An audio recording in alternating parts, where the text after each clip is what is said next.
Sophie Davant, née le 19 mai 1963 à Bordeaux, est une célèbre journaliste et animatrice de radio et de télévision française. Elle est connue pour son dynamisme, son talent et son charme à la télévision. Cependant, la vie de Sophie a été traversée par des épreuves mémorables, dont un grave accident. Tomber dans les escaliers et se blesser à la tête a complètement changé la vie de Sophie. Cet incident a non seulement affecté sa santé, mais a également changé sa façon de voir la vie et sa carrière. Cependant, grâce à ce risque, elle est devenue plus forte et plus motivée pour continuer à lutter. Avec détermination et effort constant, Sophie a surmonté les difficultés et est revenue à son travail avec une passion intacte. Elle est devenue un symbole de patience et de force pour surmonter les difficultés. En plus de sa carrière télévisuelle, Sophie a également apporté d'importantes contributions dans le domaine du journalisme. Elle a travaillé dur pour transmettre des messages et partager des connaissances avec le public à travers des programmes et des articles. Avec détermination et patience, Sophie Davant a prouvé que rien n'est impossible à qui a suffisamment de foi et de volonté. Sa vie est une histoire inspirante, un témoignage du pouvoir de la volonté et de la capacité à surmonter toutes les difficultés. Dans une récente interview, Sophie Davant, célèbre présentatrice française, s'est confiée sur la relation qu'elle entretient avec William Lémergie, un ancien collègue de la télévision. Monsieur Lémergie a été le collègue de Sophie pendant de nombreuses années à C'est au programme. Une émission de conférences et de discussions sur tout, du style de vie aux enjeux de société. Sophie Davant, femme confiante et séduisante, est souvent connue pour sa sincérité et sa capacité naturelle à communiquer à la télévision. Cependant, dans une récente interview, elle s'est confiée sur un aspect peu connu de sa relation avec William Lémergie. Nous nous sommes beaucoup disputés, partage Sophie.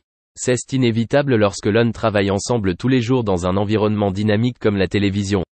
Il y a des jours où nous ne sommes pas d'accord avec les opinions des autres et où des arguments surgissent. Même si elles travaillent ensemble depuis longtemps sur le petit écran, Sophie ne cache pas qu'elles ont eu autrefois des conflits.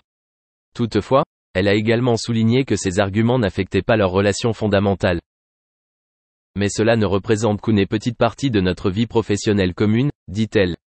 De plus, nous avons vécu ensemble de nombreux moments merveilleux à la télévision. Nous savons résoudre les conflits et continuer à coopérer de manière professionnelle. La franchise de Sophie Davant lorsqu'elle évoque sa relation avec William Lémergie montre sa sincérité et son professionnalisme dans son travail. Malgré leurs conflits, elle et Lémergie ont su les surmonter et entretenir une relation professionnelle et mutuellement respectueuse. De plus, cela témoigne également de leur maturité et de leur compréhension d'eux-mêmes et des autres. Dans un environnement de travail qui demande de la netteté et de la minutie comme la télévision, avoir des opinions différentes et même des conflits est normal. Le plus important est la manière dont ils gèrent et surmontent ces défis. Sophie Davant et William Lémergie ne sont pas seulement des collègues à l'écran, ils sont aussi amis et coéquipiers au travail. La relation entre eux ne porte pas seulement sur la coopération au travail, mais aussi sur la compréhension et le respect mutuel dans toutes les situations. Sophie Davant, française talentueuse et célèbre, est associée au public depuis de nombreuses années en tant que présentatrice de télévision, journaliste et écrivaine. Mais même si sa vie semblait être un voyage réussi, Sophie se sentait seule et triste à l'intérieur. Sur son visage, elle a toujours l'air forte et confiante. Mais derrière les projecteurs, c'est une femme aux inquiétudes profondes et au cœur plein d'émotions. Elle a connu des hauts et des bas dans sa vie personnelle et professionnelle, et la solitude semble être une partie indispensable de son parcours. La vie de Sophie Davant, à la fin de sa vie, était une image d'une triste solitude. Même si elle était entourée de reconnaissance et d'éloges du public, elle ressentait toujours un immense vide en elle. Le sentiment de solitude la recouvre constamment comme une ombre, la faisant se sentir aliénée et incapable de se connecter avec les autres. Dans ces moments paisibles, lorsque les lumières de la scène étaient éteintes, Sophie se sentait très seule. Des réflexions sur la vie et son sens s'insinuaient dans son esprit, et elle ressentait souvent un sentiment de vide, comme un désir qui ne pouvait être comblé. Les relations dans la vie de Sophie ne peuvent éviter les effets de la solitude. Même si elle avait du monde autour d'elle, elle ressentait toujours une profonde perte, une distance insurmontable. Ces relations peuvent être de puissants piliers de soutien, mais elles sont aussi parfois la plus grande source de douleur dans sa vie. Sophie Davant a passé des années à chercher le vrai sens de la vie et comment surmonter le sentiment de solitude. Mais il semble que chacun de ses efforts soit ruiné par la solitude invisible qui l'entoure. Elle avait l'impression de mener une guerre impossible à gagner, dont elle était la perdante. La vie triste et solitaire de Sophie Davant à la fin de sa vie rappelle la fragilité du bonheur et le sens des relations. Malgré le succès et la renommée, une personne peut toujours se sentir seule si elle manque de véritable connexion et de compréhension de la part des autres. Et au cours de son voyage, elle a appris que parfois, faire face à la solitude est une partie inévitable de la... Cecil Gerald Gibson est un acteur et réalisateur américain, scénariste et producteur. Mel a été l'un des plus grands acteurs à succès dans le monde entier. Il a immédiatement commencé sa carrière d'acteur dans la série Mad Max après avoir obtenu son diplôme universitaire en 1977 et a gagné son premier $1 000 000 en 1987 grâce à cette série. Quelques films populaires qu'il a lui-même présentés sont La Passion du Christ, Apocalypto, Nous étions des soldats, L'âge des ténèbres et Beaver. Sa première production cinématographique a été Hamlet et il a continué sa carrière de producteur en produisant d'autres films tels que L'homme sans visage et Hacksaw Ridge. Sa valeur nette est déclarée à $425 millions et il a investi ses gains dans de nombreuses propriétés à Malibu, Costa Rica et toute l'Australie. Il a acheté l'île de Mago aux Fidji en 2004 pour $15 millions et en 2007, il a acheté un ranch de 161 hectares au Costa Rica pour $26 millions. Numéro 4. Robert De Niro.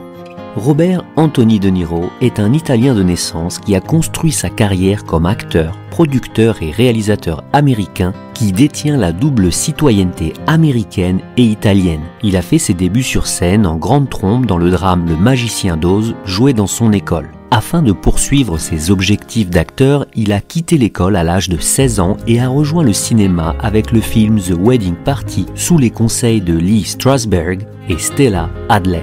Il a fait son autoportrait dans de nombreux films comme Travis Bickle, Godfather 2, New York et Raging Bull. Grâce à sa superbe performance d'acteur dans le film Raging Bull, il a été sacré meilleur acteur aux Academy Awards. Sa valeur nette est estimée à $500 millions et il a également mis les pieds dans des entreprises prospères. Il est le cofondateur de la magnifique chaîne de restaurants Nobu et l'hôtel Greenwich à New York. Numéro 3, George Clooney. George Timothy Clooney est un acteur, réalisateur, scénariste et producteur américain et qui est aussi philanthrope. Clooney a étudié à l'université de Kentucky. Il s'est spécialisé dans le journalisme de radiodiffusion mais n'a pas pu décrocher son diplôme. Il a déménagé à Los Angeles où il a dû vivre dans sa voiture pendant un moment. On lui a proposé des petits rôles dans des émissions de télévision comme Les Faits de la vie, Roseanne et Les Filles en or. Il obtient son premier grand rôle en 1984 en interprétant le Dr Doug Ross dans le drame ER.